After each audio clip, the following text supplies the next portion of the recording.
Hello there everyone, welcome back to some more Let's Play Underrail. In the last episode, I believe we explored the fetid marsh together. Oof, that was exciting. Thank God for stealth, let us avoid having to fight numerous locusts, heartbreakers, and sea worms that were in this area. Yeah, sea worms were quite a new find for us, I think, last episode as well. That was a huge amount of fun. I'm so glad we explored this location. Very nice to have seen. And there's quite a few oddity items.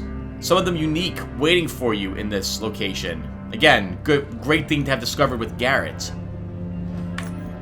This, as well, everyone, will probably be the final video for Garrett. I intend to confront Tanner at the end of this video, and then we'll see what happens then. First, though, I figured we'd do two things at least. I picked up some dynamite, and I'm back here at the Black Sea because I would like to see what's behind that one cave wall here. I suspect it might let us enter the Joint Security Headquarters, but I'm not sure, so I'd like to find out. Next, we will show the Gauntlet in this video. However, I doubt I will successfully complete it, because I do not want to rage at the game as well.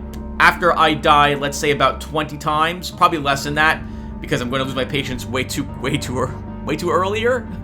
I'm going to lose my patience very fast in that location. I'll just do my best to summarize the rest of the Gauntlet. I did the Gauntlet like 2 times. Actually, it'd be more appropriate to say about 10 to 12 times many years ago now. And I hated every second of it once I realized what the Gauntlet was. None of the characters that I play have any desire to do the Gauntlet thematically either after hearing what the Gauntlet is. It's a death race.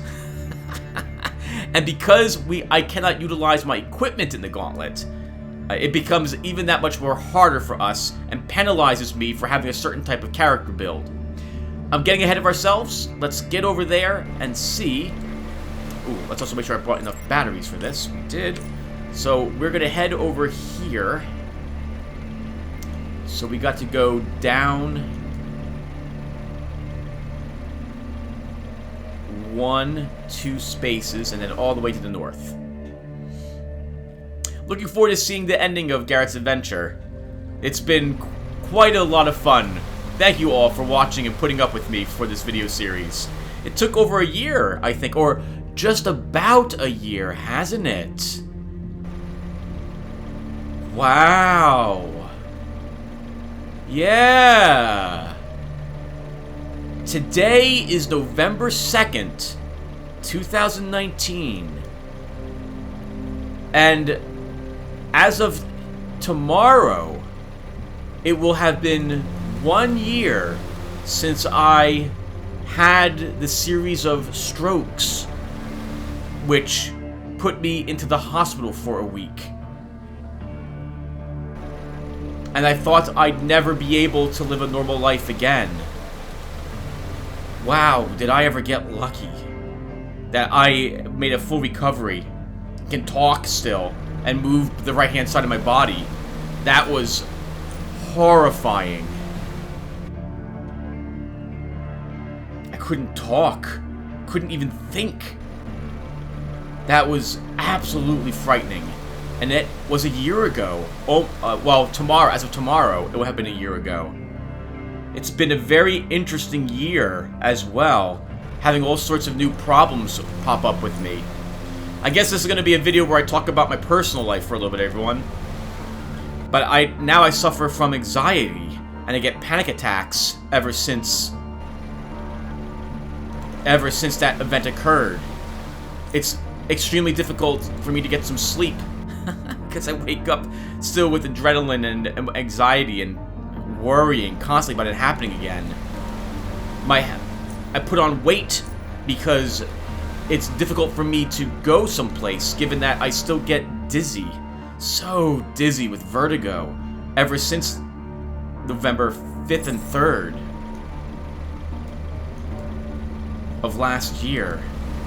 I don't know what happened to me that this is now something I have to worry about. I've been unable to go hiking because of it as well. Just the panic of being out there on the trail and then suddenly becoming paralyzed.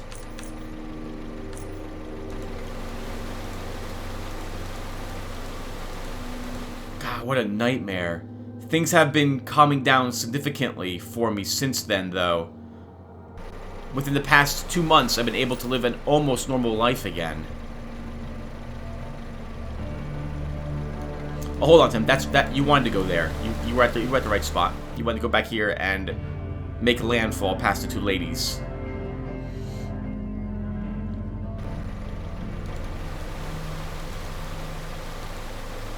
My video upload schedule changed dramatically. A year ago, I was uploading 2 videos every day. Now, there are days when I don't upload anything. Just trying to deal with life in general has been a lot tougher. But you guys have stuck with me anyway, so thank you very much for that. I don't want to kill the ladies if I can help it.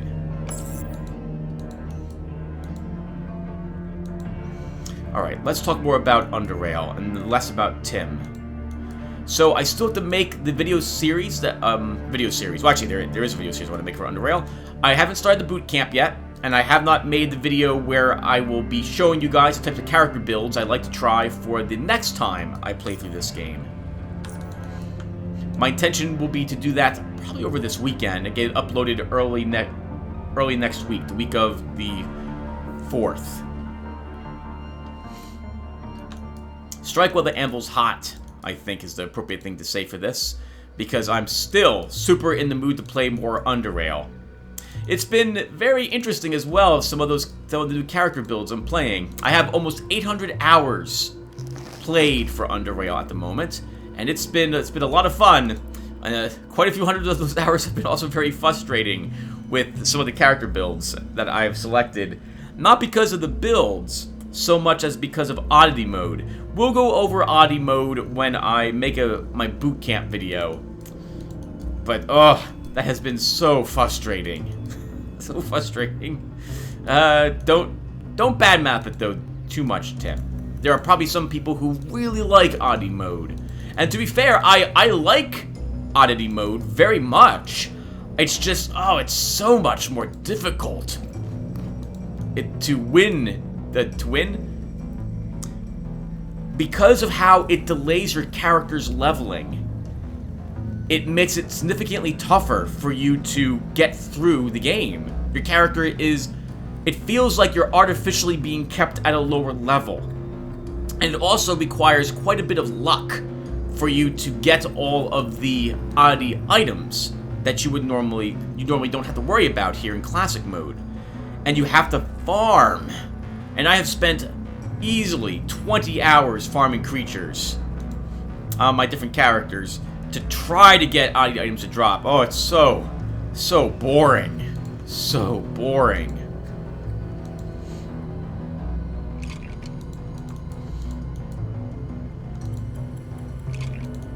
Alright, so it looks like we might be timed for this, right?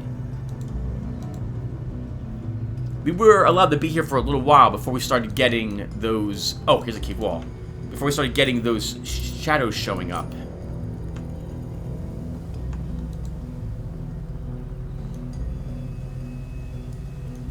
Watch one walk right down here and block our path. I'm going to assume they can't hear us.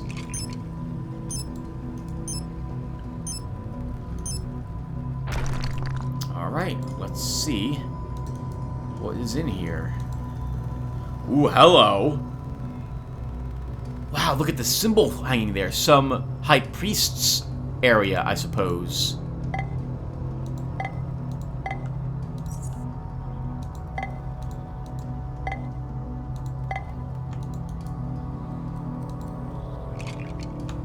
Oh, but nothing special in here in the end. Nothing, at least that it looks like we absolutely must have. Let's make sure we didn't miss anything here, but I guess that was it. So just some sort of high priest location. And it's even darker there. I wonder if that has some relation to... Like, if the most important one of them was sealed inside a super dark room, I wonder if the darkness holds some sort of purpose, some specific benefit to their dead, to bury them in such a way.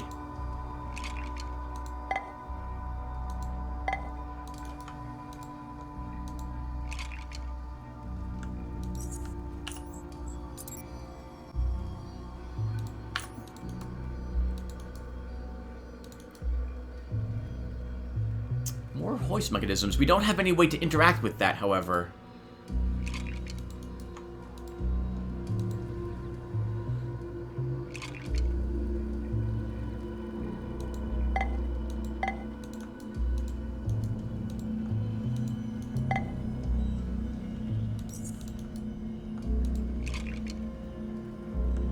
Greater siphoner leather. Not good for us, though.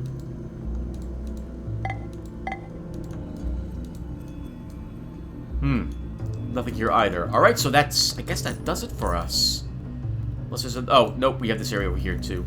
So, I'm gonna guess that we acquired the hoist mechanism from maybe someone in the... Oh, crap. The shades are finally here.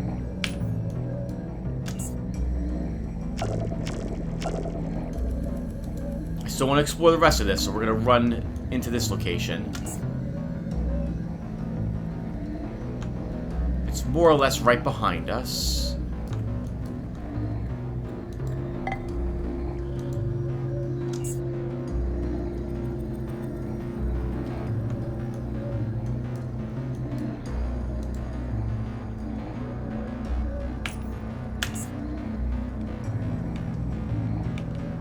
Wasted uncanny dodge. Couldn't even reach us. So that's it, everyone. We've explored all of this location. Yeah, so I'm going to assume that we get the hoist mechanism from either the gentleman we killed, Yangwar, whatever his name was,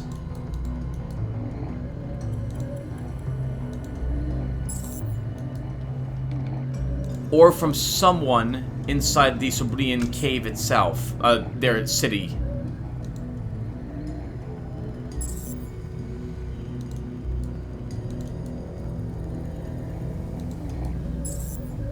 Yeah, and it also looks like you're allowed to walk in here for a little bit before the doppelgangers begin showing up. But I don't intend on staying.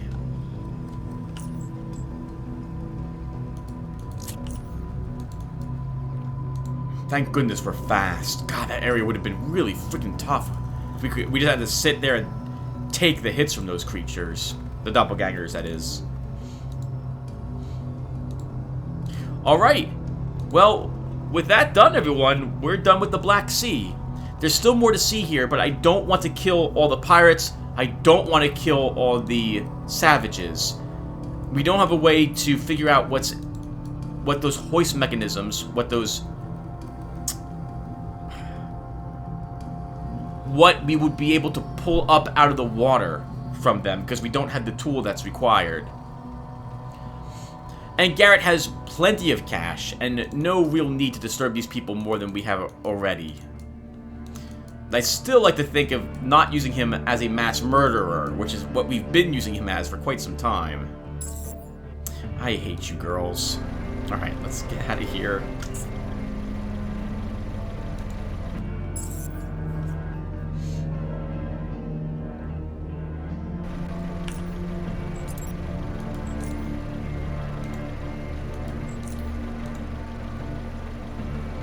This also makes it...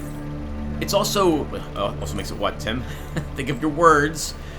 It's interesting that... well, with all this area now explored, the use of, like, a jet ski is now so insignificant.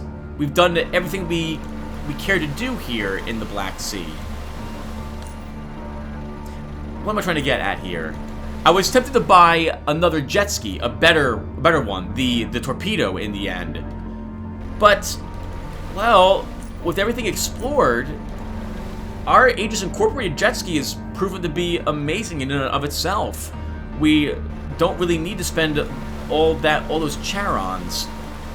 I do wonder if you get this jet ski after, like, how can I describe this? We got this because we prevented the pirates from kidnapping or killing Professor Oldfield.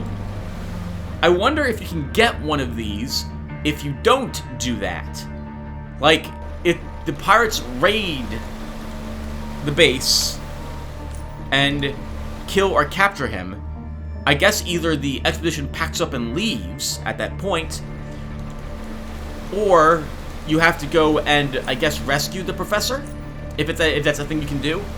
And then do you get the Aegis Incorporated jet at the end of that, I wonder? Like, is this a guaranteed reward for you at some point?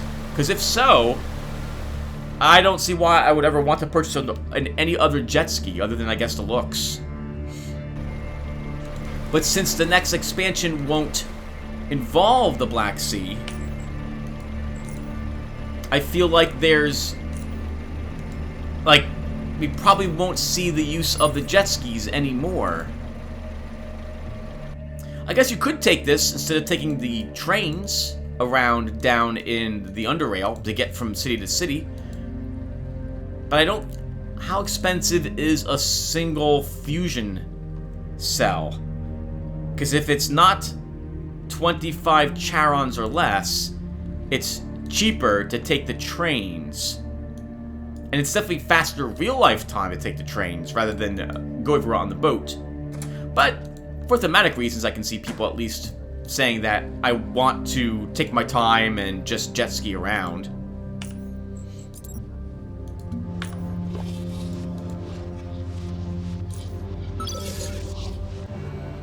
Okay, everyone, we're going to do the Gauntlet now for a little bit.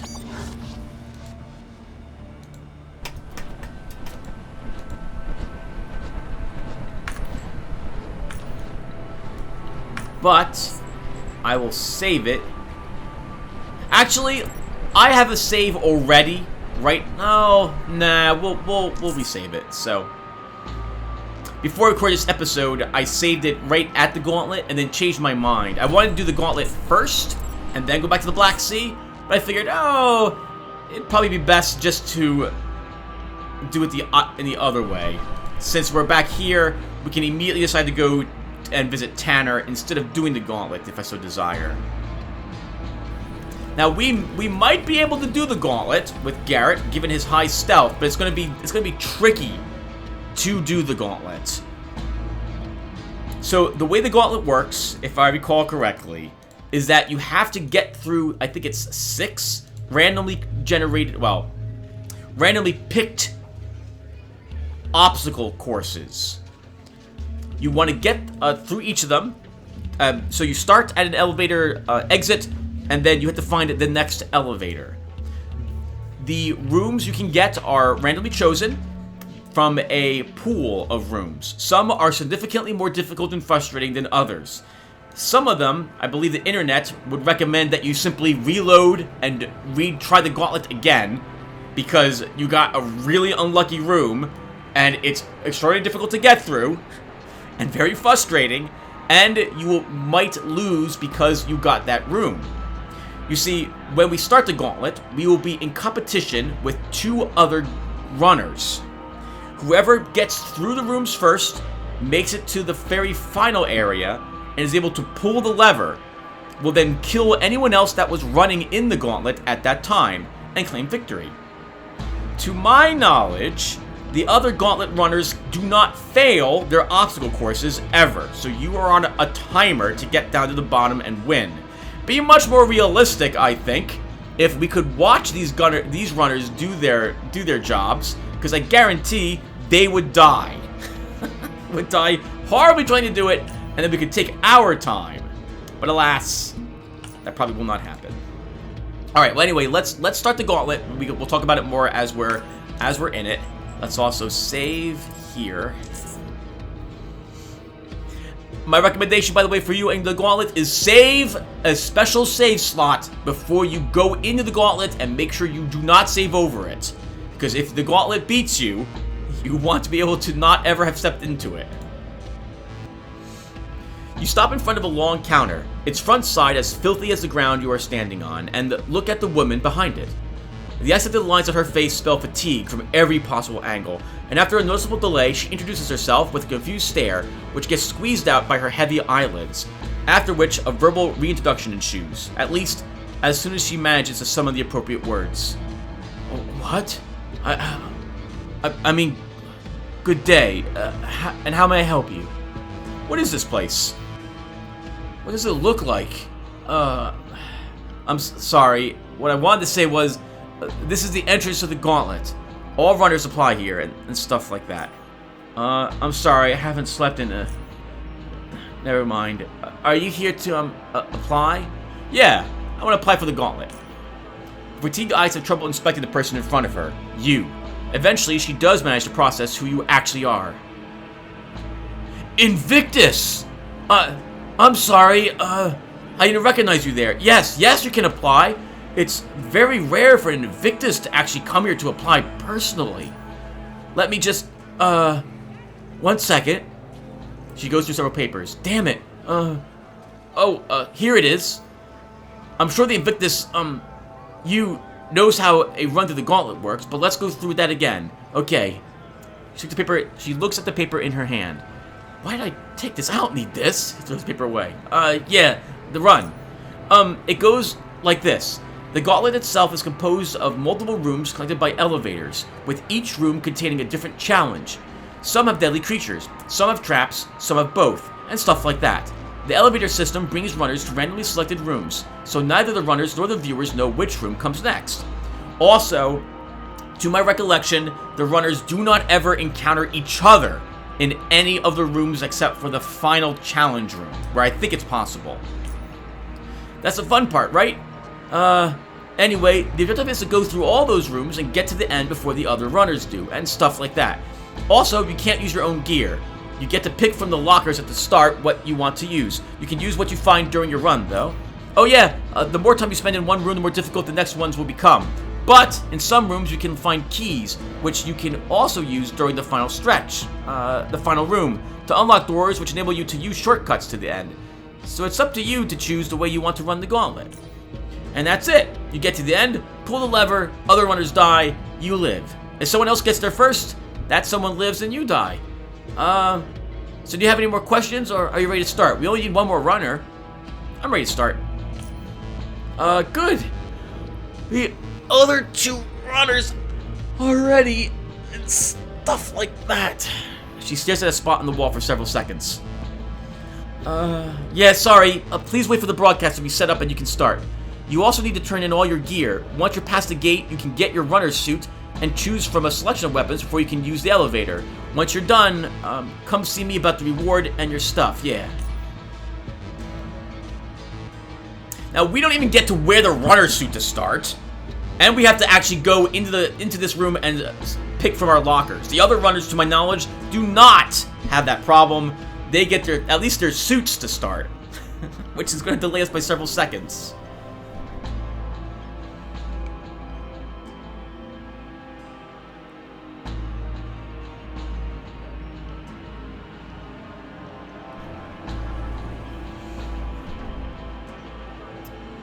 Okay, right, so here we go. So the first thing we want to do is select a weapon. We will take the plus precision item there. We will want a dagger. Is there a dagger even here? Yes, there is. We'll take just that one. We will grab our runner suit. I want some tabby boots. We'll take a stealth mask. We'll grab a belt. All this, by the way, is taking time, everyone. All of this. For consumables, actually, we want all of this stuff. Where are the consumables? Where's the... Okay, so we want some of those. We'll take all of those with us. There's no grenades? There's no grenades. Alright, well, let's get going now. Step inside.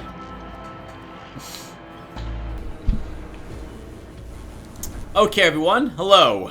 I'm totally going to be putting cuts into this because of how frustrating the Gauntlet is.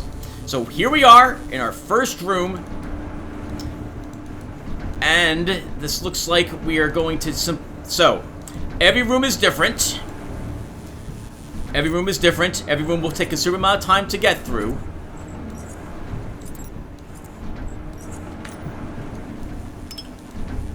And within each room is a possibility for us to get a... This is a giant mistake. Because this was just going to shut. Now I'm still sitting here. Let's do this again. Yes, it's that bad, everyone. It's that bad. So first off, there's going to be a crap ton of save scumming in the Gauntlet. Why did it keep all this stuff here? I can't even take him off my hotbar. But that wasted too much time. We just have to reload.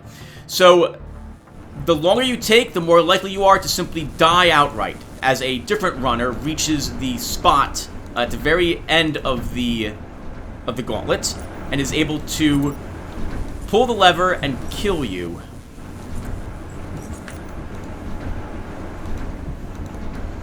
Within each floor, there will be a key somewhere here. Having the keys will allow... There's one, for example. Having this key will enable us to actually bypass one of the final battles waiting for us at the very, very end of this challenge.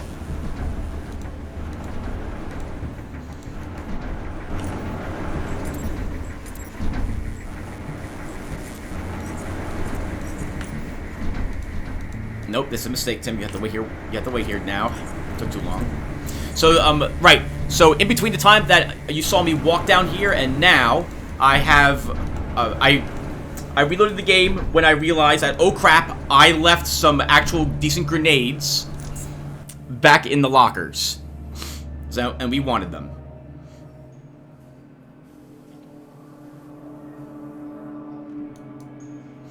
Now, it's been a long time, everyone. So I do not know what half of these challenges are going to be. A long, long time, many years. I swore off the Gauntlet because I find it way too frustrating. The whole thing's designed as a save... Well, it's not designed, like I said, as a save scumming thing, but you will save scum a huge amount when you do this. And I am looking for an item or a key. And it looks like we don't even want to be stealth in this area. We just want to race through this.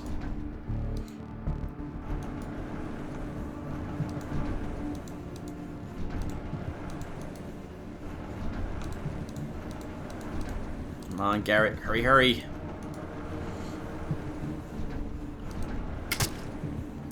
Trap. We have to wait. Actually, that's going to be way too long. We're just going to have to reload.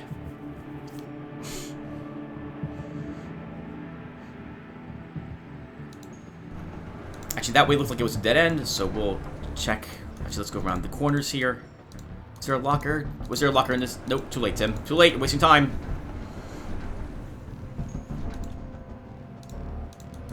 The floor you get will always be... Like, you can't save scum the floors.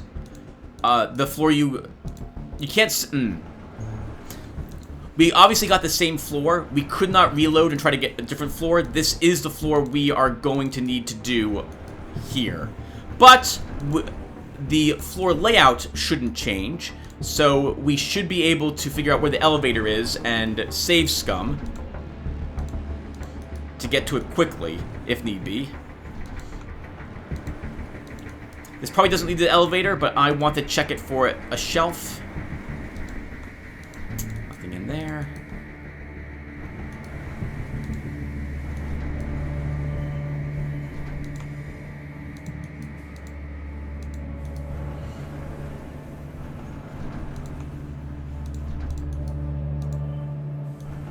Randomly place bear traps. Roll up doors to delay you.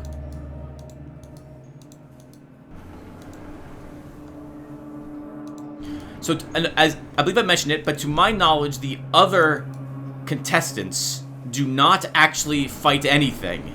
I think they just make it to the ground floor, and I also think I think they just get all the keys, and they don't have to fight any of the things on floor 6 either. I think it's just us who has to do that.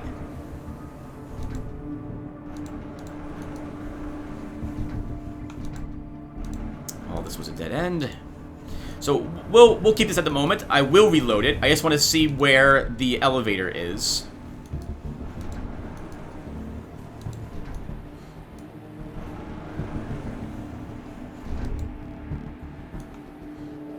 And if there is a shelf here with a key, if we can find that, that would be really handy.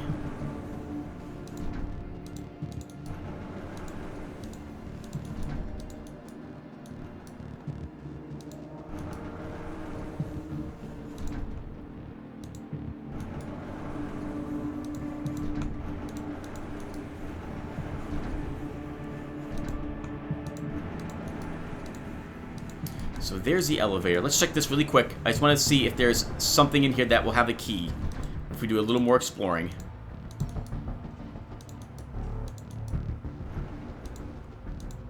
Because again, that key will be so incredibly helpful on that final floor.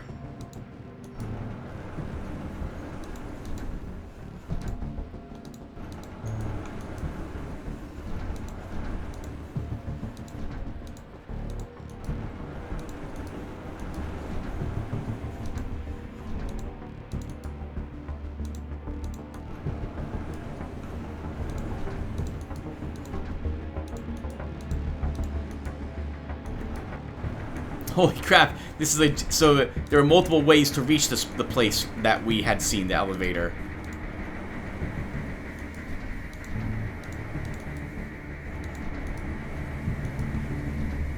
So at this point, this key was not worth it. This is taking way longer to find the key than the time it would have saved us. Yeah, this is taking way too long. Alright, let's just reload.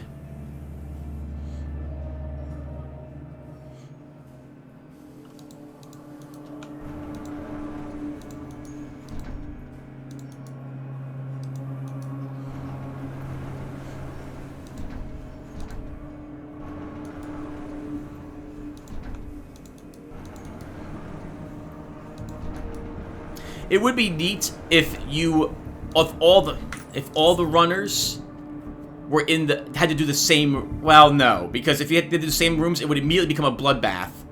Everyone would immediately fight each other just to be the only one to run the gauntlet.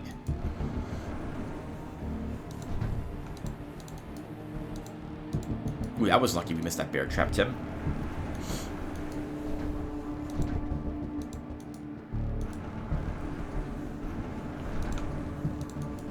Suppose this will also answer if the room layout does indeed change.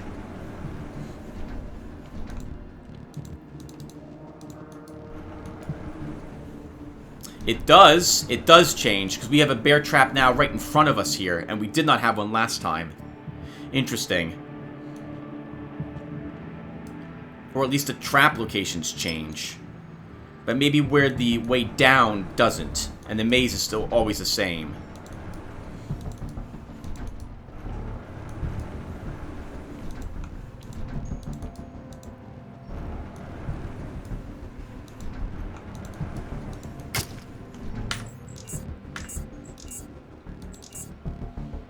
We can't afford a bear trap. That's going to take way too much time on this floor. We'll just reload.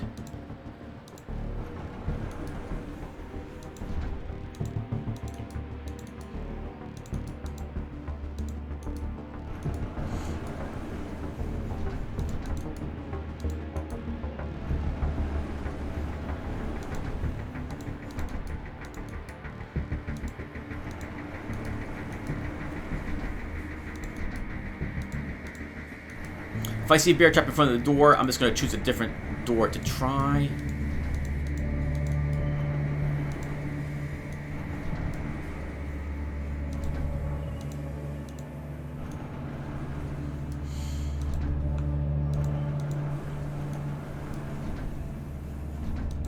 Yeah, maybe the bear traps are always in the same, different locations.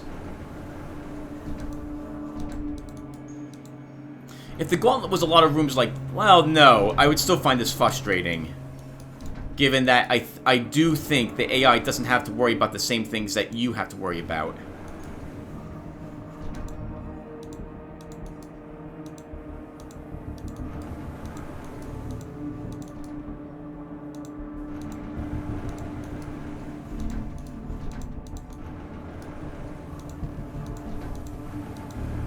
Was definitely not down this way.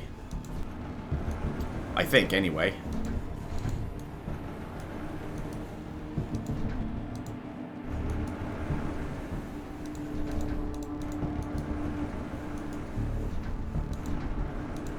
Okay, yes. So the elevator's in the same place every time. The traps can be rearranged. Oh, hello. I don't want to hit either of you.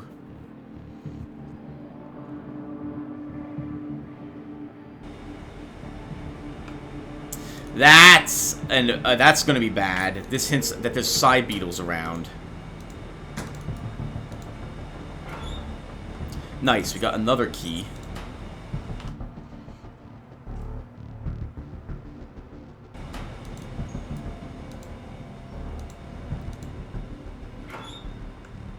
A shield. Take that. Oh, we can't walk that way.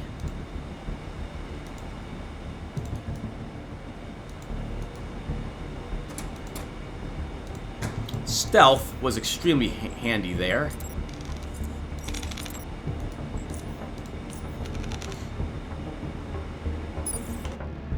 Glad to have a very, very easy room like that. Especially compared to the first one.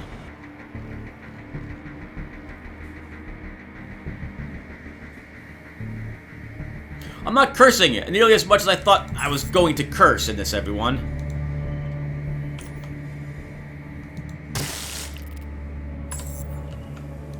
I should be really happy about that.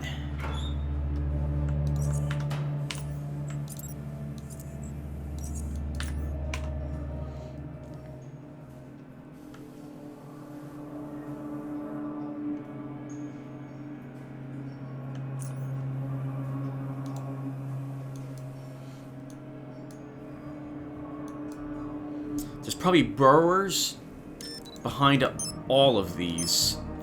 Burrowers are hive mind. If we were to blow up all the rocks, and there are burrowers behind all the rocks, then they would all find me and attack me. So I would rather not have to worry about that.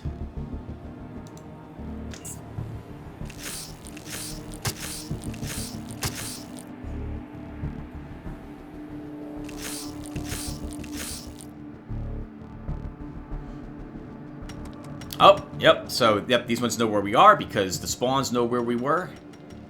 There's 2 burrowers down there. While I'm in combat, this is the perfect opportunity to rearrange my hotbar.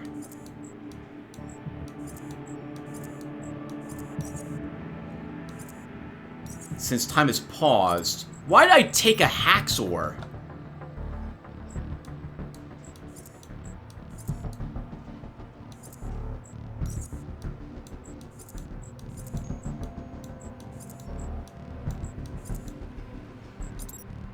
Why am I also unequipping this stuff? I should just be equipping the things I have.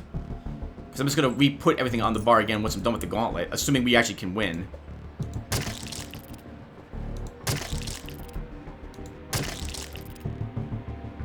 The other burrowers are on the way. We'll turn on our shield.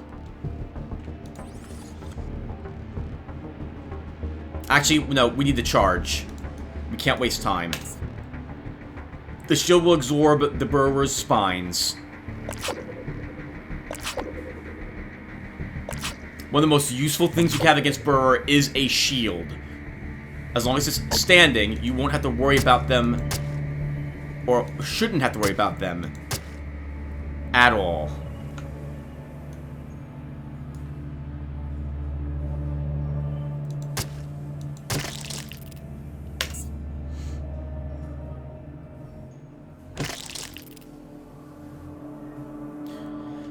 If I recall correctly, sometimes the bodies of these creatures might possess a key.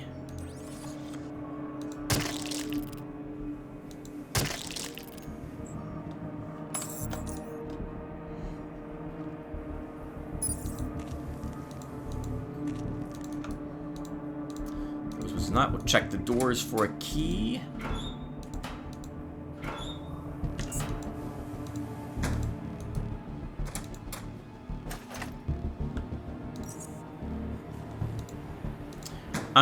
Oh, and I just realized, everyone, I didn't... when I reloaded to grab the grenades, I did not bother taking the crossbow. I don't have time to use the crossbow.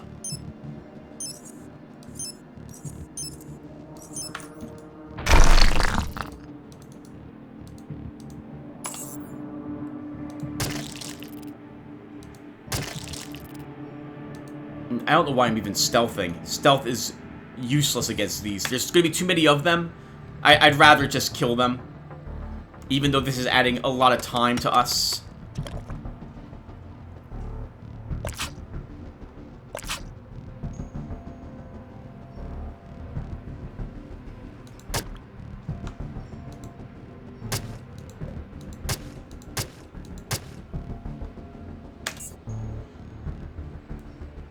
Getting a shield was extremely lucky for the Gauntlet.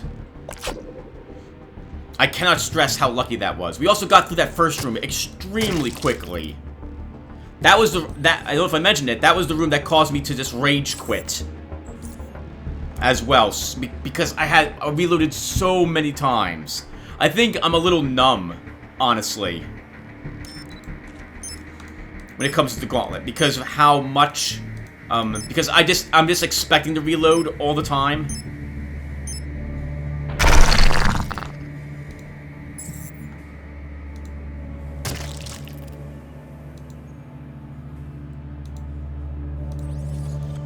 Insect first, then we'll check what's behind this door.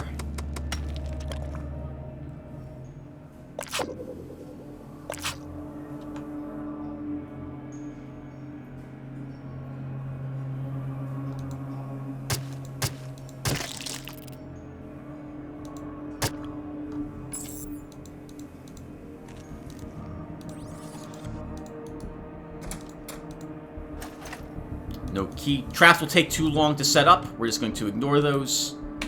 Quick save. So far, this has actually been a great run. This doesn't feel at all like what I remember the Gauntlet being, feeling like for me the first time I had done this ages ago.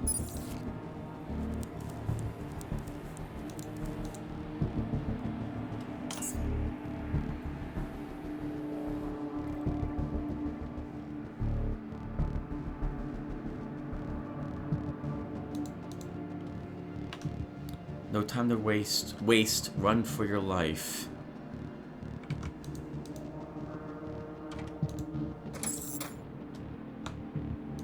Rat hounds and alphas.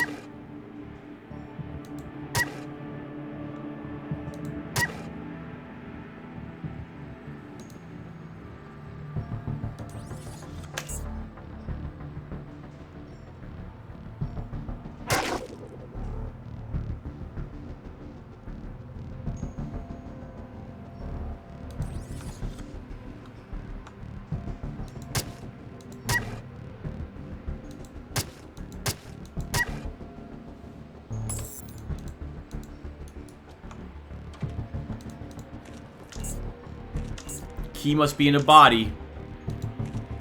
There it is.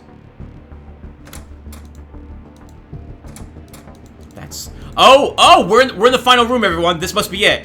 Because I see these doors here would let you circumvent the rooms that are in front of you. So this must be the final floor. 4 siphoners.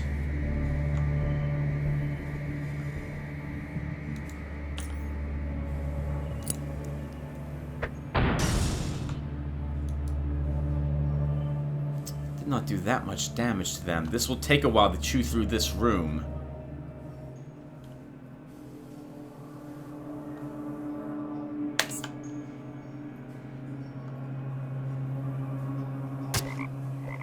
They won't use Siphon yet. They're not weak enough.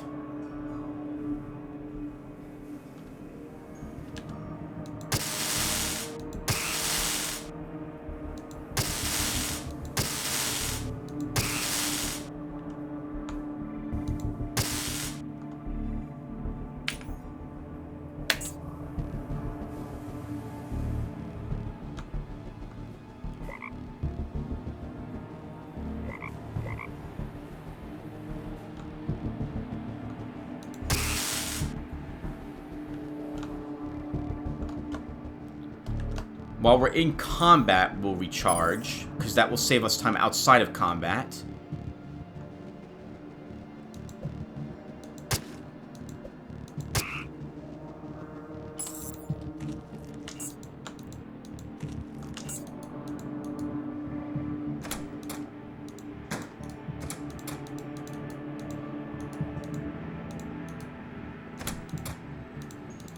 Nice, we can just walk past this room.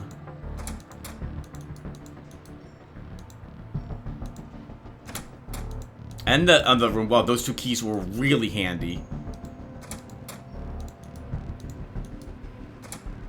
Oh, we did it, everyone! We did it! Wow! That was nowhere near as difficult as I think it could have been. So what we do now is pull the lever, and that's it.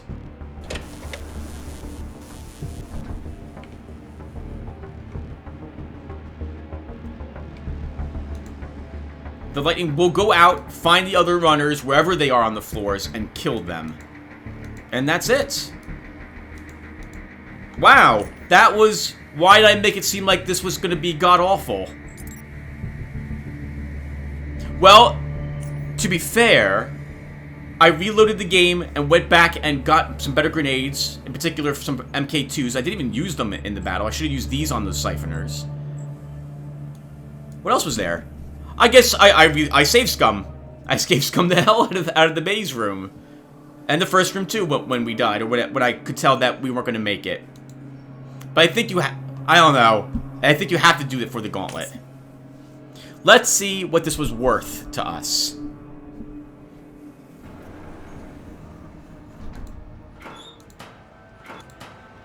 Oh, we don't even get to keep anything we picked up in there.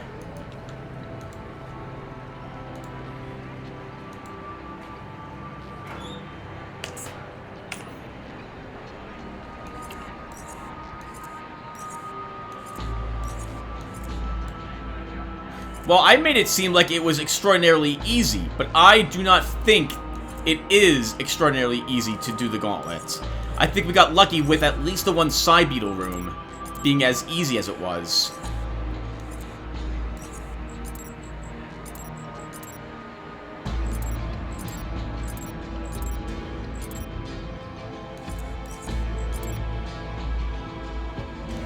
Yeah, I think we got lucky with that side beetle room being, well, the side beetle room.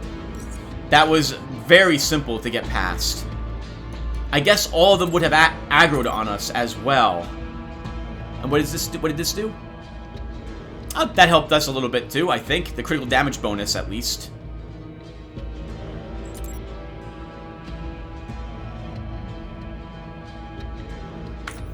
Alright, let's see what our reward was.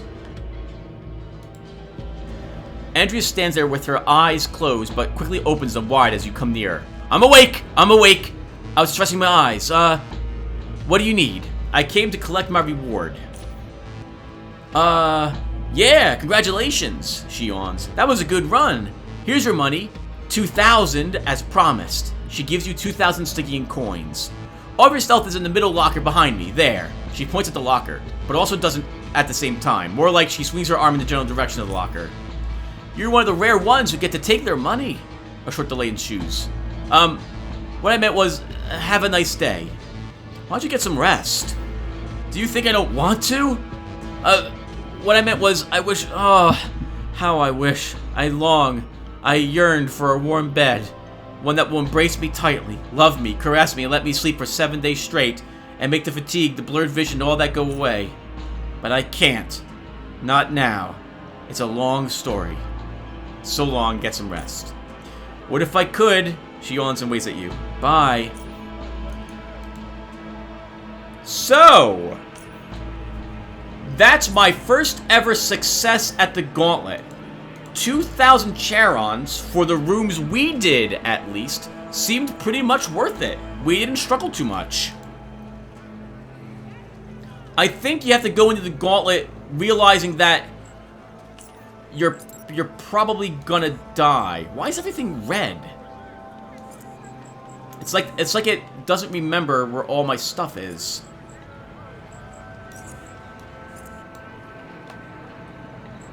I guess it doesn't. Alright, well, crap! I thought that would be, again, a lot tougher than it ended up being. I guess I'm glad that it wasn't as bad as I thought it was going to be. So there's that.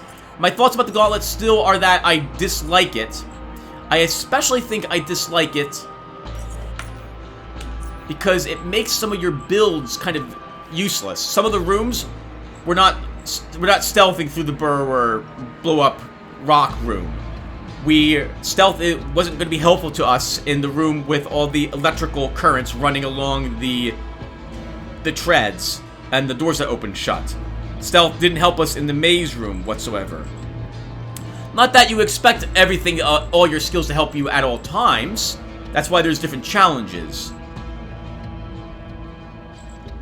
But another example would be our technology. None of the equipment we brought with us, we were able to do anything with. All of it had to be left behind. All our special grenades, all of our special shield, our weapons, our armor, all left in that locker when we got going. I suppose when we began killing the enemies, we could have taken their remains and crafted armor right then and there in the Gauntlet. But I dislike that because of how long it takes me to actually find what I want in this. The user interface here to be able to access this and create things, I think, takes time. That's time you are wasting. I suppose you could enter combat, bring this up, find what you want, and then leave combat because it will still be selected. So that might be a nice little trick you can use in that instance.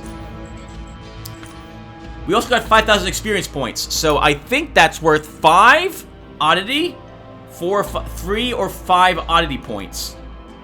So I guess you're doing this if you have a oddity character, or I guess if it's too frustrating or your character can't do it, you'd have to admit you're losing quite a significant, was that 1/6 of a level? If it's 5 oddity points, ugh. That is a lot of oddity points just to leave on the table. Well, that wasn't nearly as bad. So holy crap, look at me. Aren't I awesome? And with that said, everyone, we're done. We are done. It's time for Garrett to confront Tanner.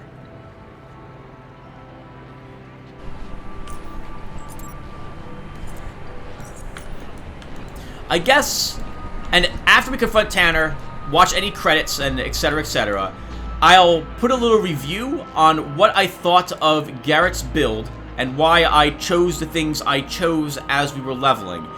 Just in case you're curious. I didn't really do that very well as we were leveling up.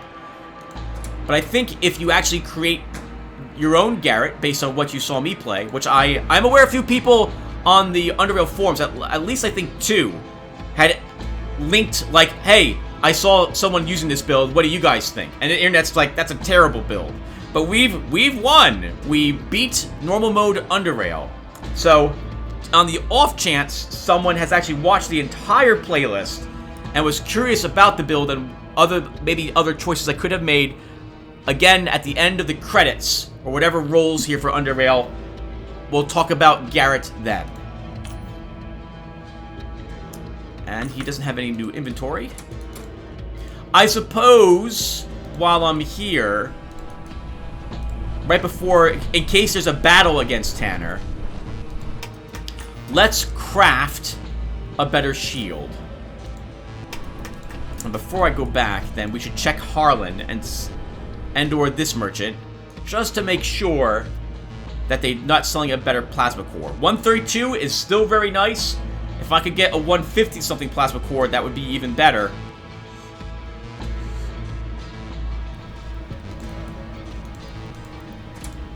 Alright, Harlan, hello. 145 is better than what we currently have, so we'll grab 2 of those. Thank you, sir. So a tiny bit of crafting. And then that's it. Time to fight Tanner. And I feel compelled that I need to craft this because I did, when I put my points for level 30, I took what I took so I could make the attempt. Oh.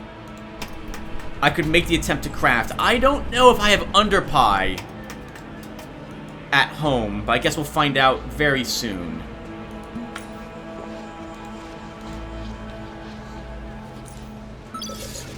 First, we'll double check the dude and see if he has any more juice for us.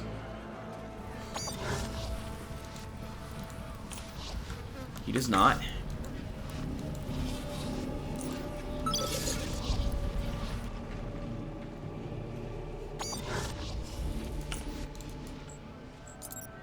Okay.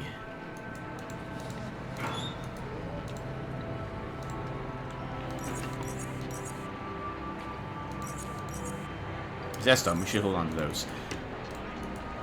I guess, well, I have great equipment on me, so I don't really need to go hunting for anything else that we might or may not get from, I don't think I need to go and create a bunch of new stuff to help us fight Tanner. What was I...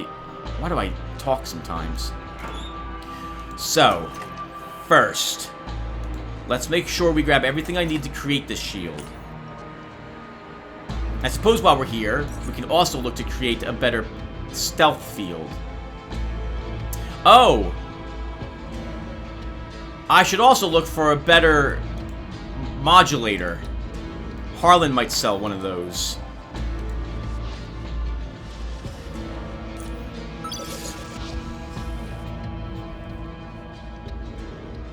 We already have a 168, I think, low modulator. So if I can get a good high one... Oh, unless... No, I don't think we left anything else down in Deep Caverns. And I don't want to walk back down there anyway. Well, rather, I do. But I'm not gonna. Based on everything we've done now with Garrett, he should be able to handle Tanner with just the stuff that he's got on him.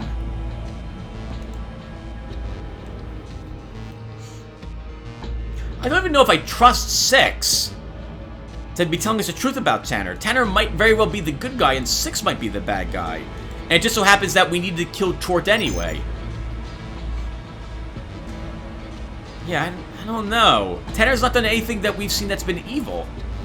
Well, actually, we don't know what the device was used for that the Faceless wanted back. Yeah, I'm not sure.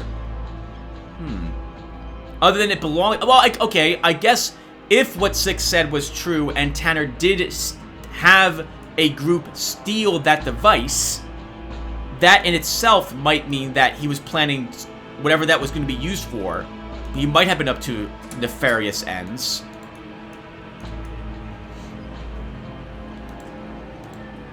Hey, Harlan.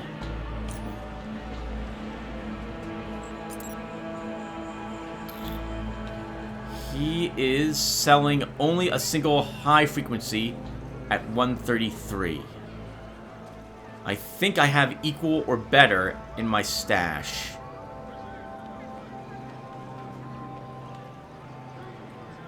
We'll take it in case I am wrong about that, though. He's not selling any... Oh, he's selling a plasma core, but it's rather low level.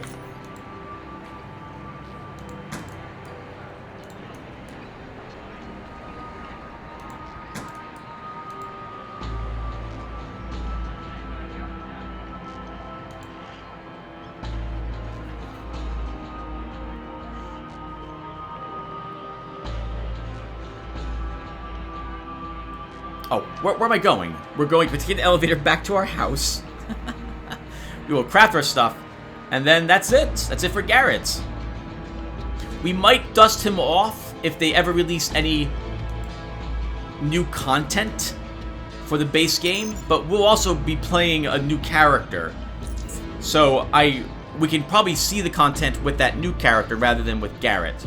We could also, but I don't see why I should export Garrett to a file so that we could import him and start a whole new adventure with Underrail with him at his max level.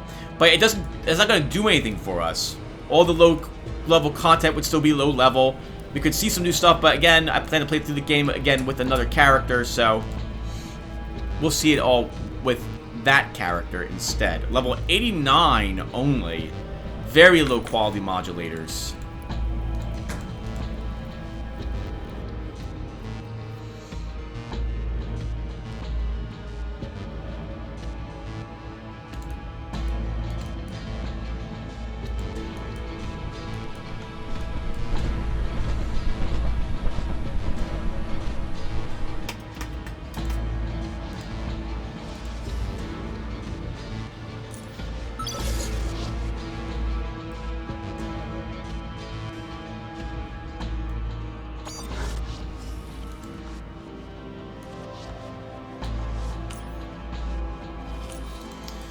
Okay, Tim, let's get this stuff out and prepare to craft.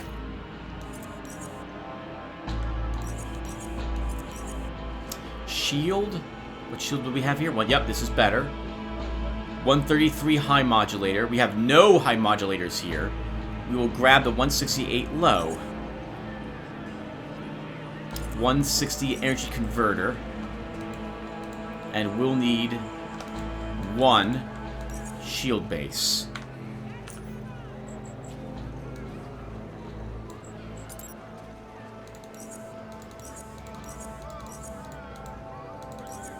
We need a 174 to create this. So some piece of what we had is indeed slightly lower than what we had from Deep Caverns. I think if we had a great plasma core, but I'm not going to go back down there to get it. We should be okay.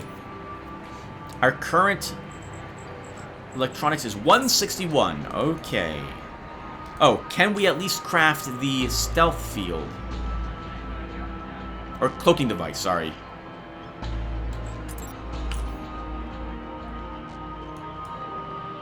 Oh, we need a stabilizer for that. Oh, I don't have a stabilizer. All I have is just a deflector.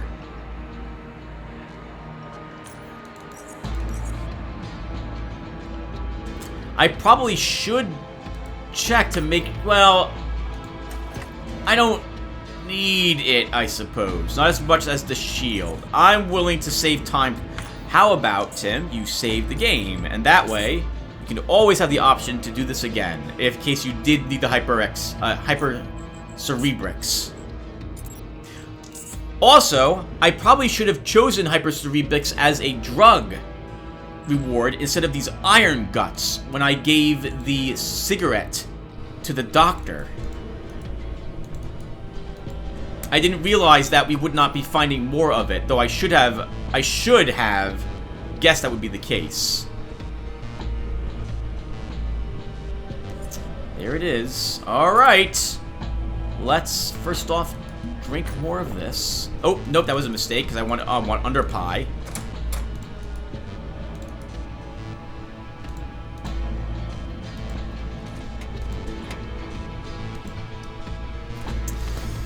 Oh, without underpie, I don't know if we'll have the skill points. Let's go downstairs and check. Otherwise, we'll have to go shopping at a food merchant first.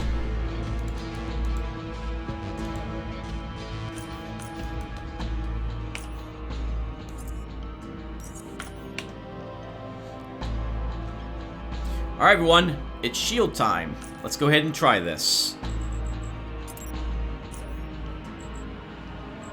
And hopefully I got all this correct. It's going to be really embarrassing if I'm like 1 point shy. We can do it. It's created. Alright, that does it. We had 20 seconds left on this. 1,463. So it does have slightly greater capacity. Almost one entire more conversion rate as well. And all of the levels, all of them, are slightly better than the shield we had.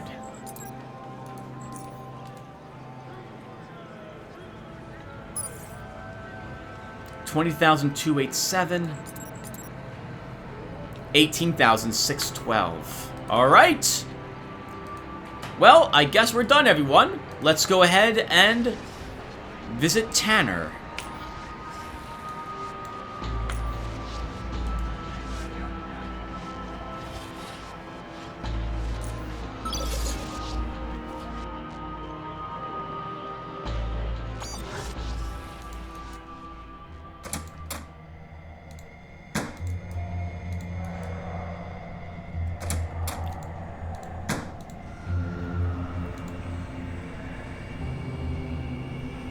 I just came back from med. Laura's still unconscious, but Pascal told me she'll pull through. Oh! The Faceless didn't take her. Let's go say hello to her then. We'll do Tanner at the very, very end here. Garrett, Vera was looking for you. She seemed very urgent. I suggest you go talk to her as soon as you can.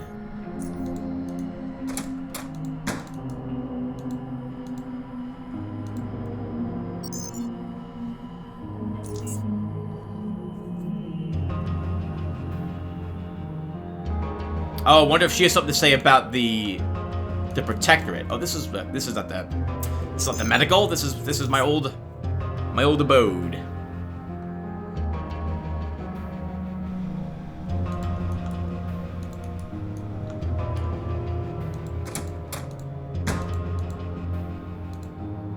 Garrett, Vera wanted to speak to you.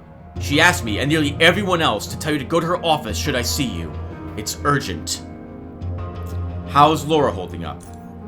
She is stable. Unconscious, but stable. Her wounds would have been fatal if not for the Faceless, and I have to admit, their medicine is something out of this world, so to speak. Besides taking care of her, they even left her a gift. What do you mean? The Faceless have implanted a device in her throat which pretty much serves as a replacement larynx, as her own vocal folds have been completely destroyed. I'm not talking just about retaining the ability to speak, but to fulfill two functions that come before speech. Preventing food from entering the windpipe, and allowing leverage when lifting heavy objects by closing the vocal folds. The device is an engineering miracle, from my perspective at least, but it serves Laura now, so inspecting it further is impossible. Alright, Pascal, I have to go. Maybe we should have talked with... oh, what's his name now?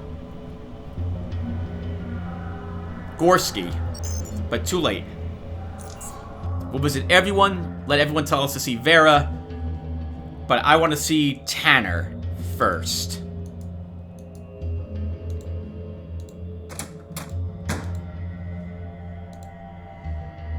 What's up? Not much, Harold. You have a good day. Watch there be like a quality 160 plasma core from Urza right here. Vera wants to see you urgently, Garrett. Talk to her first, then we'll talk later. Oh! Maybe we can't even see Tanner. Well, we'll try anyway.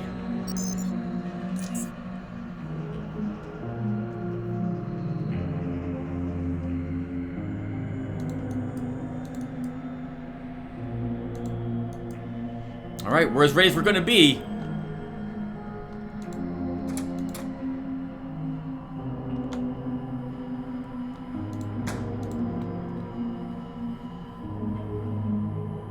He's not even here. Interesting.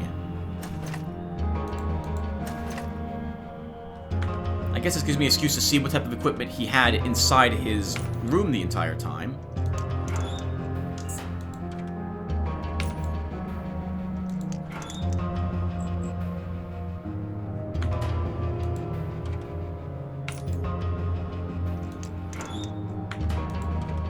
Looks like just basically a bunch of garbage.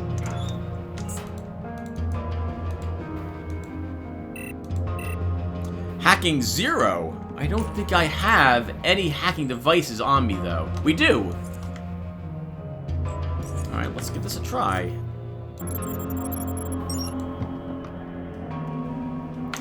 Very low-level crap.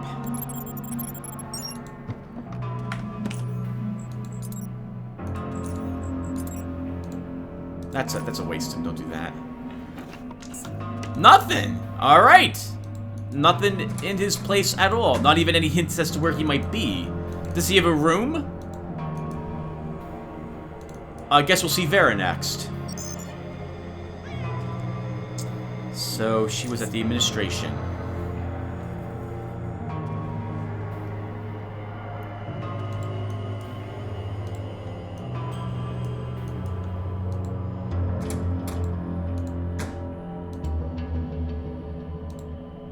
From the moment you stepped into the room, Vera's eyes were fixed on you.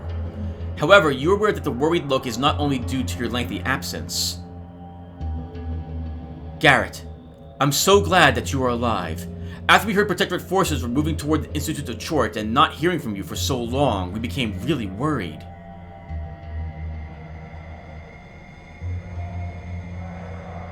We'll just nod. I am sure you want to rest, and I wouldn't want to delay it any longer. But something happened. Tanner disappeared. When? He left his office some time ago, and no one has seen him since. No one saw him leave through any of the station's exits, like he vanished. This has never happened before. So many things are happening around South Underrail, and his disappearance worries me. Vera looks at you as if wanting to say something, but that statement seems like it has been replaced by a different one. We still haven't checked his room. I think it's best if you do it.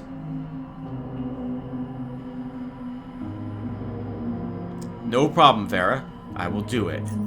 Usually I would approach Gorski with these kinds of things, but since he is still in Core City, that leaves you as the one I would trust the most with something this important. What do you want me to do? See Ezra, he will let you into Tanner's room. Keep your eyes open. Try to find anything at all which might shed some light on what is going on here. On my way. Good. Meanwhile, I think it's time I assemble the console. Return to me once you and Ezra inspect Tanner's room. Seems weird to be taking orders from Southgate Station. I don't feel like I belong here anymore at all. I feel like Garrett's home is with Cortec out there in Core City. That's where we have the much nicer place to live. It's where all my equipment is stored. And I've done a huge amount of work for them as well.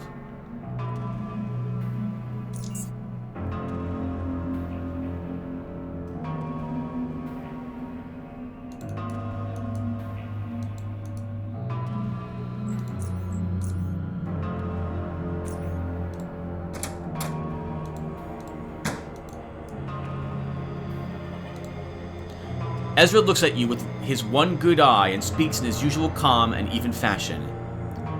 Have you spoken to Vera? That's why I'm here. I'm ready to go to Tanner's room. Ezra presents the key card to Tanner's room. Follow me.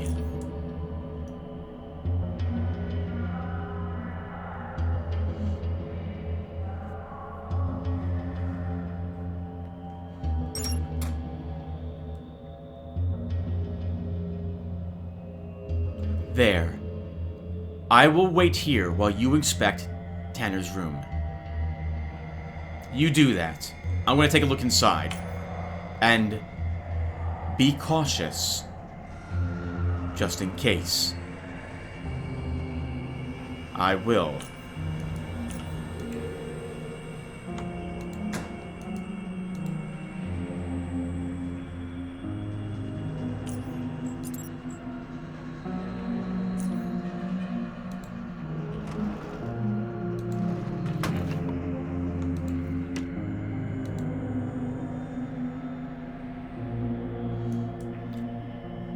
What is that a symbol of? Looks like a crystal. It's shifting.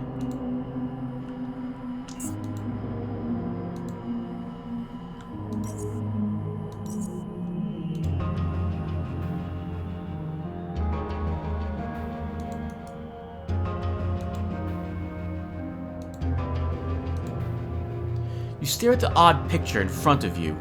Its seemingly solid surface is occasionally shifting before your very eyes, and you soon begin to wonder if it's solid at all. We'll touch it. As your hand comes closer to touching the picture, Ezra's words of caution pass through your head. You ignore them. A warm sensation pulses through your fingers as they meet the surface and vanish in it. They feel as if you are pushing them through a viscous fluid. And they also feel distant. Push your arm through. Slowly, your arm disappears up to your elbow. The warm sensation now travels all the way to your shoulder and slowly proceeds further, creating a similar feeling of blood flowing into a numb limb, but more intense. However, after holding this pose for a few more moments, the warmth begins to dissipate, and your arm feels gone. Your mind begins to panic, screaming for this severed limb, and pain becomes excruciating.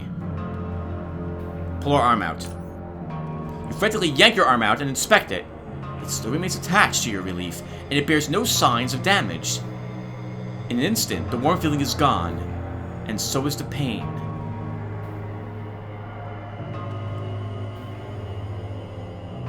A Stargate-like thing is what I'm thinking? Let's go through the picture. You push your whole body through the picture, and for a brief moment, you felt like you swam through thick, warm liquid. Yet you are clean, you feel no pain, and you find yourself on the other side.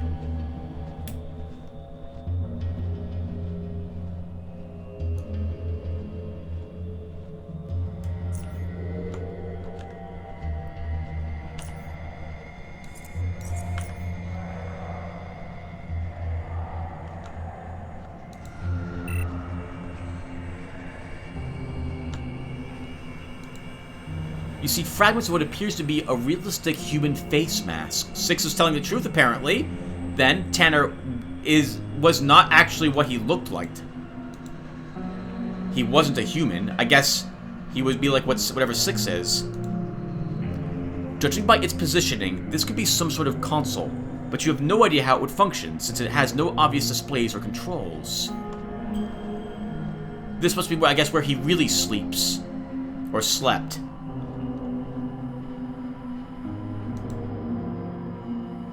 As you step out of the picture, you are startled to see Ezra staring at you. I see you have found something interesting. Damn it, Ezra. Don't do that to anyone. We have an agreement. The corner of his lips twists to a barely perceptible smile. Wait, did you know about this picture? No. And still calling it a picture seems rather inadequate based on what I've just seen. Tell me, Garrett. What was on the other side of this portal? A small room with a status cell of some kind and 2 desks. There was a chemical set and a number of different chemicals there, along with what appeared to be mask fragments. Ezra absorbs your words, but the only response you get is a few slow nods. You know something, Ezra. The things you described are familiar to me. Over the years, there were a few instances where I was able to peer into Tanner's mind. Faint shapes of what you described was what I saw. I was quickly expunged, however, in every single one of these instances, so I know nothing of the purpose or meaning of those things. Tanner's disappearance is a mystery to me, as it is to you, Garrett. And now, I believe, is the time to share your findings with the rest of the council. Let's go see them.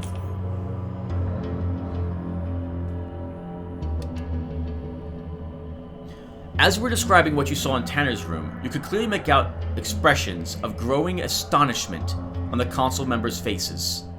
You finish, and with that, the room instantly becomes noiseless, as if empty, until old Jonas speaks. And there it is. What are you talking about? What am I talking about? Weren't you listening, woman? This is the moment. The moment where we can finally sit down and discuss the man, if he even is a man at all, who's been a mystery to us for all these years. Yet we never dared speak about him. Whatever. I know we were all thinking the same of him. She pauses. Yes. Tanner was a mystery, as you said. His appearance, his background or lack thereof, and just his presence. He stood out, and it's something I felt as soon as I got here, but no one ever spoke about Tanner, ever. And he was a competent man, so I accepted things as they were. Well, Vera, it wasn't only you. I remember Tanner when he came to the station. I had hair and more teeth, and the epithet of old was far from becoming stuck to my name. Tanner, he looked barely different than what he looks like now. Maybe it's because of that thing you saw in his room, Garrett. Tanner barely aged. You people might not have noticed it as much, but I did. I felt the same as Vera, and as every single soul in this station, and for good reason. Tanner was clearly hiding something from us, and a peek into his room, as revealing as it is, poses more questions than answers. He shrugs. I don't know, but at least we can now openly discuss Tanner. I do not disagree with anything said here. Our opinions do not differ. However, now we need to focus on the reason, or reasons, for his disappearance, and how that will affect Southgate Station. And Garrett, I feel, has more things to reveal to us about him. Garrett, you performed quite a few tasks for Tanner recently. Ever since he got here, Tanner's been sending him around. Do you know anything else you feel we should know? Now's the time to talk, Garrett. Tell us what you know. We'll tell him the truth. The tasks Tanner gave me were all somehow connected to the mysterious object which was stolen from the Faceless, causing them to invade Core City, and the rest of South Underrail. I've learned that the object is a powerful one, and Tanner wanted it for himself. All this has led me all the way to Deep Caverns, where I've seen it finally get returned to the Faceless. Are you trying to say that Tanner was the one responsible for the invasion? This story gets better and better. But what the heck is the object you're talking about?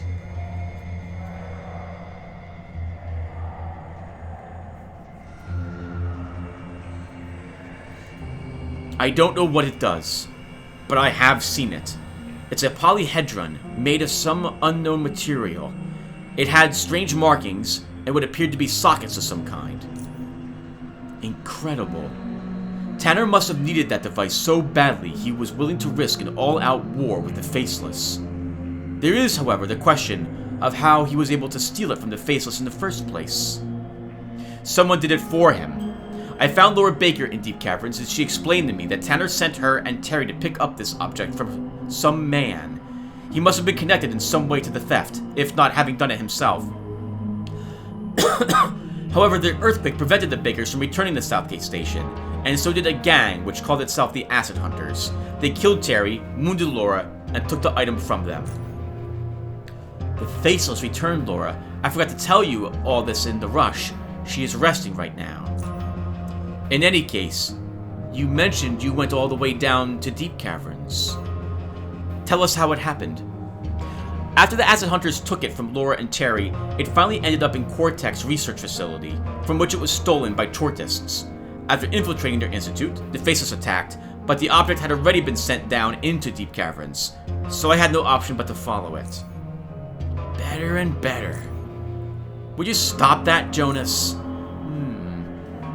It seems like everyone wanted this object, including the Enigmatic Institute. Why did the Tortists send it to Deep Caverns? What did they have there? They have Chort. What is Chort? It is one ugly creature. A giant, disgusting, mutated mess of flesh with slimy tentacles sprouting from it. Everyone is silent, exchanging stares. I killed it and returned the object to the Faceless. You got a real pair of mighty boulders between your legs. How'd you even walk, son? Fascinating. You have seen amazing things in such a period of time, and you live to tell the tale. But this tale presents more questions than answers, and we still don't know who Tanner truly is, what he is going to do with the Faceless device, and where he is now. Or, sorry, what he was going to do with the Faceless device. There is a thing or two I've learned that might shed some light on who Tanner really is. Do tell us, Garrett. I've met this humanoid creature which calls itself Rumumbra. We've met even before Deep Caverns, and it seems we were both involved in all these important events regarding the faceless object. Can you describe it? He's a lean, tall, about as tall as Tanner, and has a prosthetic arm and a leg. He wears a metallic-looking mask, and instead of eyes, he has 4 lenses. One other striking feature is that he has 6 digits on each of his hands. As tall as Tanner. A mask. He's a powerful individual, even capable of things like instant teleportation. The technology he wields is far more advanced than anything we've ever seen. Yeah, go on. He and Tanner seem to be of the same species, from what I understood. Rumumbra wants to assassinate him, and he seems to have been trying to find him for a long time. Now that he has finally discovered him, Tanner slipped away and fled the North Underrail. So what you're trying to say is Tanner has been posing as a human in order to hide from a whatever the hell it is assassin, and now bolted as soon as this Remember sniffed him out. Everything makes sense now. The faceless object, Tanner's appearance, that status cell in his room, his departure. We still don't know what he was going to do with that gizmo. I can bet the 5 hairs that left on my head it's related to him not wanting to get zapped by his fellow kinsmen. Gentlemen, I think a long meeting is ahead of us.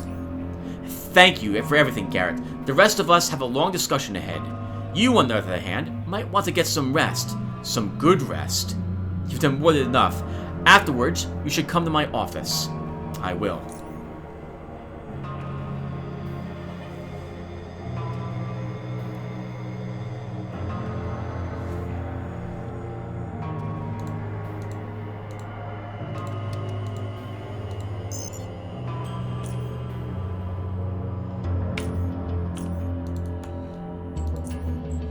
Talk to Vera, or take the train to North Underrail.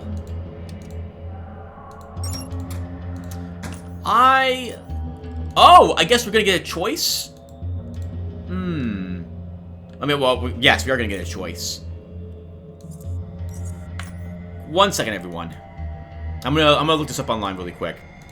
And this is a bit awkward to look this very last thing up online, but I have a hunch the choice here determines how things play out for Garrett, and I'd like to know what I'm walking into. Give me a few seconds.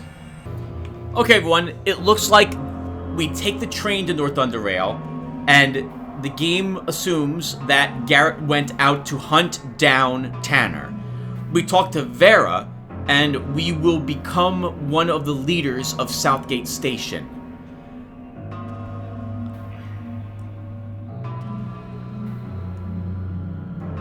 I'm not sure which Garrett would choose, if I'm being honest. I don't see Garrett wanting to be a leader of Southgate Station. I see him more as wanting to go after Tanner, but not even that so much. Like, he'd probably want to remain aloof and do his own thing. Not go after Tanner. Just let Rumumbra continue his assassination attempt. We're gonna stay here. And by here I mean South Underrail, not necessarily Southgate Station. But there would be many things to see up in North Underrail, so we could go there, though it would be leaving our house behind. Although, to be fair, Garrett always seemed like he didn't really care about where he stayed, so long as he had a place to stay. Right? He shifted apartments several times in the Thief series, if I recall correctly. Given the choice between the two, I see Garrett more of a let's take the train than a let's stay here and talk to Vera. So let's see if we can indeed take the train to North Underrail. Probably not this one, right? I would imagine we have to go to Core City and take the Upper Underrail train. Oh, okay, there we go. Let's go to North Underrail, which will end the game.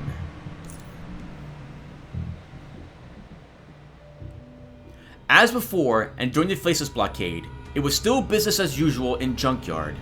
The balance of power between the Black Eels and Scrappers held.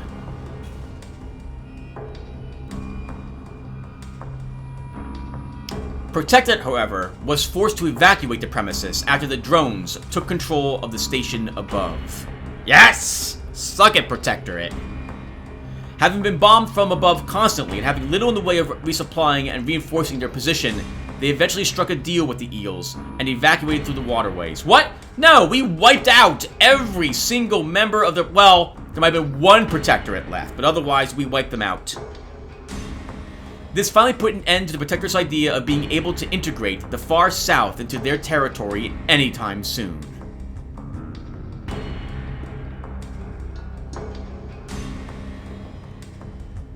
Outside Junkyard, however, things were looking grim. With both Burrowers and the Rat Hound King out of the way, Hearthonians extended their hunting grounds and grew their community.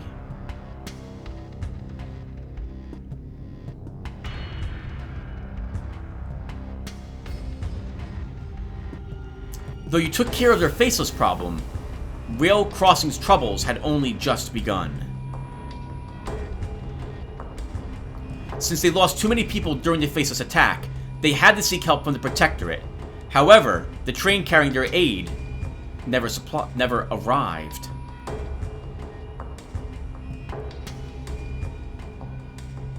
Eventually, the nearby Ironhead clans took notice of the station's weakened state and mounted an assault. Though the initial attack was repelled, the few survivors decided not to wait for a second one and abandoned the station.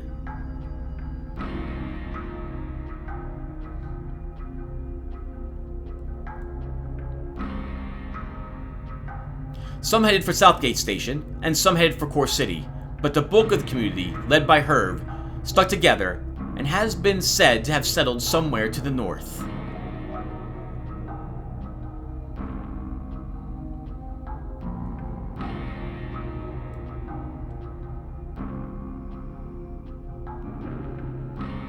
With the beast dead, Foundry was able to resume its production.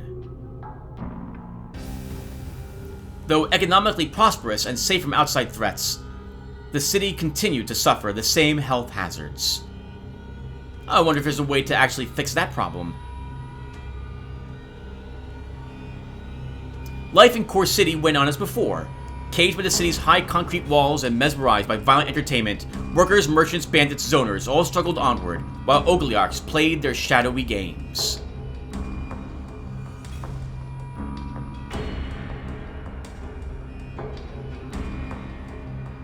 One organization sought to challenge the balance of power in the city, though, the Silver Hand, formed from the Zone Rats gang and led by Gorski, who left Southgate Station to pursue his ambition of taking control of Core City. Oh, wow! I didn't realize he wanted to become an Oglyarch similar to the others.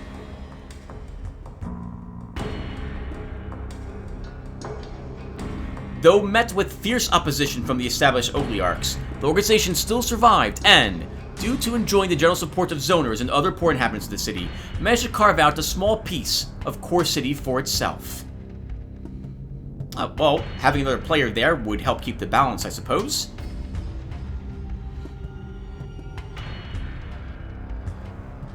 People still flocked in great numbers to watch the arena, their thirst for blood never quite satisfied. The legend of the Super Bomber Man, a mysterious gladiator who came from nowhere and quickly rose to the title of Invictus, would live for years to come.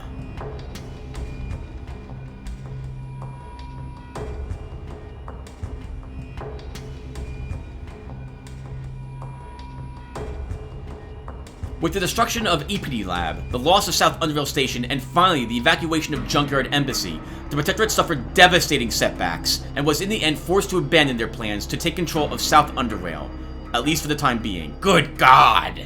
Someone mentioned, who was it, that this is what I had to fight if I wanted to clear out this fort. Good God, that would be impossible for Garrett. However, their numbers in Upper Underrail and Core City remained strong still, as did their will to dominate. It was only a matter of time before they would rise again. And the free drones will be here to repulse them. I hope.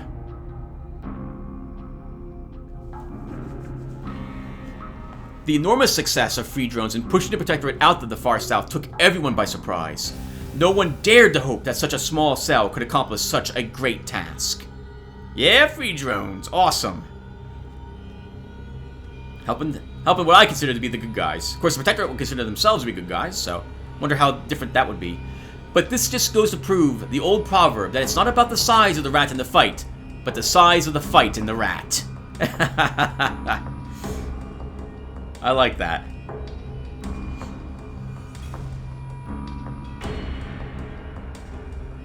The discovery of the spy in their midst had a twofold effect. On one hand, drones were able to operate in much greater safety, and found that their plans were not thwarted as often anymore. Oh, but people are probably nervous about there being another one. I guess trust might be a problem. On the other hand, the knowledge of this betrayal sows seeds of doubt and mistrust among comrades. Who else could also be a spy? Yep. Well, I mean, even if we didn't find the spy, people would be mistrusting anyone anyway. So, at least that one spy was taken care of. Once the Protectorate soldiers managed to crack the heavy gate and enter the Institute, they found none alive among the carnage. All the bodies of the dead faceless were gone, and all the Chortists lay where they fell.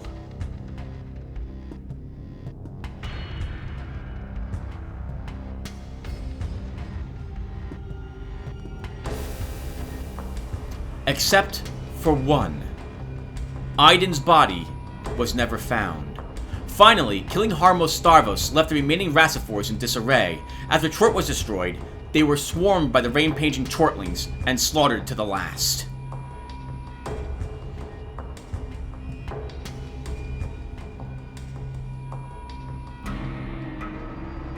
The Black Sea expedition struggled as soon as its ships sailed into all but forgotten waters. However, Aegis Incorporated defenses did not give in. Slowly but surely, the Lemurian facilities were opened one by one, providing advanced technology, knowledge, and clues towards what would be revealed to be the expedition's ultimate goal: the Acorn.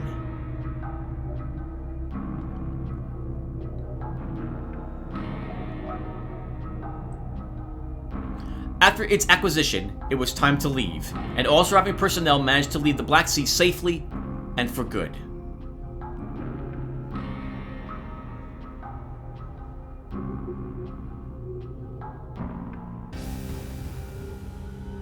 In the beginning, since the expedition's arrival, the Grimjetters mostly kept to their own part of the sea, waiting for the right time to strike. There, that is a destroyer! That is amazing looking! Wow, that's awesome! Holy crap, good for them. After the expedition's retreat, they launched a series of successful raids, each claiming larger spoils of war, and instilling more fear to the hearts of waterway sailors than the last. Oh, looks like no one's coming back here then. This is their territory. Unless they... yeah, I guess they would pummel the Sombrian. An unsuccessful raid on the rig, however, broke their stride and allowed the Black Eels to regain some control over the waterways with the help of the Protectorate. The pirates remained a powerful force still, for this game of cat and rat would persist for years to come. I wonder if we could have joined the pirates. Oh, and defeated the Black Eels. Man, now that in retrospect and hindsight, I should have destroyed all the Black Eels. This way the Protectorate would not be able to use them as effectively to control the waterways. With the intruders gone, the life of the Sombirlian returned to normal. Sombirlian? Encouraged by their victory, they started to exert more pressure on the outlying Grimjetters' territories, especially around Port Crag. New ships were built, new weapons forged, and new warriors were raised for war.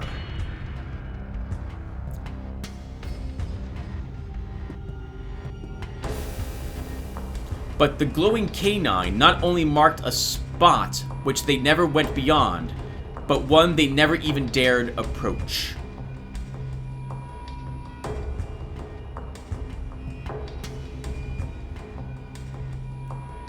The attack on the Muti Refuge caused a lot of turbulence within the community, but little has changed in the long run. What attack? Did the pirates attack them? I guess so, or the whatchamacallits. After the sea calmed down again, their existence simply continued. Oh, I never thought about helping them more.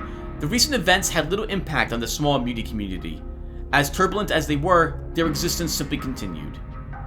Oh, I just realized, everyone, there's this thing here, this valve. Maybe we could have used that to access the lifts inside the, whatchamacallit, the crypt. The acorn didn't remain in Professor Oldfield's possession for long, as it soon found itself in the hands of the expedition's benefactors.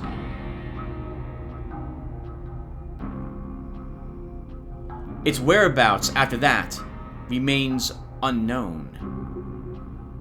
Oh, was it stolen? And the ferryman, he still roams about on his trusty ferry, scouring the depths of the Black Sea. I didn't realize there was more we could do with the ferryman.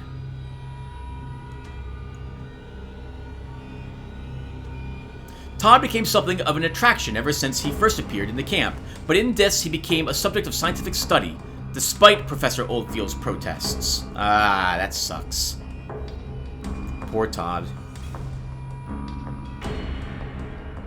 Even though he was given resources to learn and improve himself and eventually overcome his former limitations, he felt as trapped in there as much as he was under the Black Sea. Ah, not an unhappy ending, not a happy ending for him then.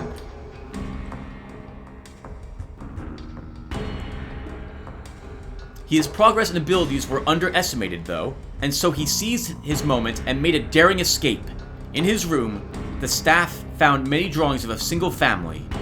His family. Oh, good for him! Good for him! Getting out of there. I guess they actually wanted to literally experiment on him. Under Vera's leadership, Southgate Station fostered good relations with the Protectorate and United Stations. Oh! Oh! Though things were certainly slowed by the troubles that befell the Protectorate, it eventually came to pass, and as Southgate Stations became an official part of United Stations. Oh, that's a shame in a way. Should have assassinated Vera. Not everyone was happy with the direction Southgate Station took. Most of Gorski's followers, and even some neutrals, left the station, while Gorski himself denounced Vera and declared himself her enemy. I wonder, everyone. I wonder if I kill Vera, if that would stop it. As for yourself, you decide there are more important things than managing a station and that your destiny lies elsewhere. You boarded a train that took you far to the north to Hexagon, where you hoped you'd find Rumumbra.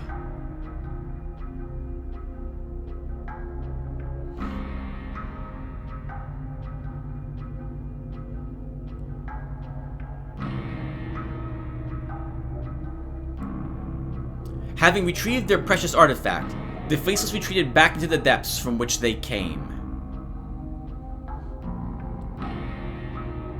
You never discovered the purpose or meaning of the medallion they gave you. No, I didn't.